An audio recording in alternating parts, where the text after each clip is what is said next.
Welcome to the Debrief, where we talk with the Washington Examiner's top journalists about the headlines they're covering this week and where the story's going next.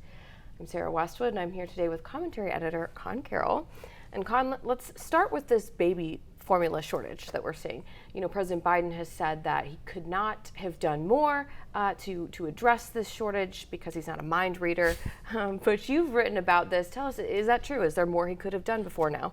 Yeah, well, I mean, first, just to frame kind of the responsibility issue here, I mean, this is a guy who said in May of 2020, so right after COVID started, that America didn't have a food shortage problem, but had a leadership problem, as if Donald Trump was to blame for the shutdowns and food shortages, and just after the shutdown started.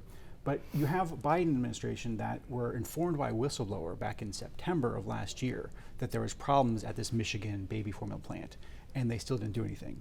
And then you had, of course, in February, the FDA acts and has this recall of baby formula from that plant, and again, the Biden administration doesn't do anything. Mm-hmm. And so it's not until just recently, in the past week, that Biden has actually come out and started to do stuff on this issue. So they've just been AWOL for 8 months now, and that's the absence of leadership right there.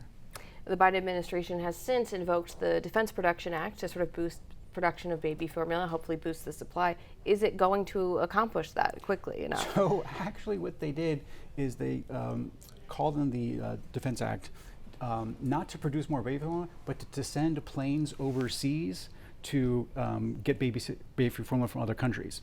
But what they didn't do is fix the problem, which was that the FDA doesn't allow baby formula from other countries to be brought into the United States or sold into the United States if it's not labeled properly. So until you get rid of that FDA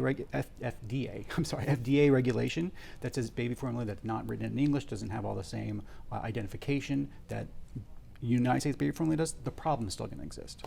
Yeah, a lot of red tape there. So sort of staying with these the theme of concerned parents, there's new evidence out that you've written about that the Department of Justice has been using counterterrorism statutes to target parents that are speaking up about their concerns with their children's schools. Tell us what's going on with that. Sure, this is another whistleblower. This time this is a whistleblower within the FBI who has informed Republicans, House Republicans, that a counterterrorism asset, this is this tip line that Merrick Garland specifically called for school boards, people around the United States, to use this tip line to inform on people that they thought were going to be dangerous. But what the whistleblower saw is what this tip line was being used for was to try to target and suppress conservative parents who were just expressing political views at school board meetings, which is exactly what we don't want in a counterterrorism statute. Finally, are there any indications that Democrats are sort of learning the lessons of the Virginia gubernatorial race and pivoting on this issue of education, or is this more evidence that Democrats just really still haven't gotten with it on this issue? They haven't gotten. Garland had written a memo that authorized the use of these counterterrorism statutes to crack down on domestic terrorism violence towards school boards. He could rescind that memo, but he hasn't, not in any way. So until they start backtracking and rescind some of these policies, they clearly haven't gotten the message. Well, Conn, thank you so much for being here today.